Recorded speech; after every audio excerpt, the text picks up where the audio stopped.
There is a bunch of different level of programmer, but how we can be one of the high-end level of programmers like developer?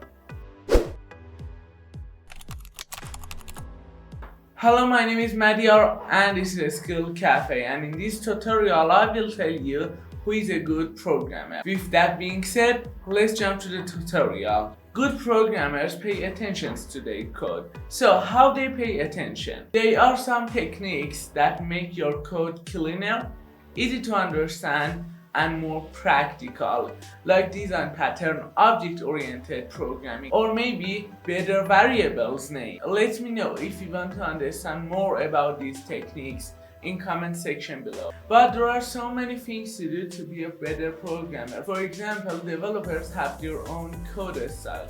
If you want to know more about developers, I had a video about what is the difference between coder, developer, and programmer that I will be put the links in description below. And that tutorial you can understand what developers do to be a better programmer.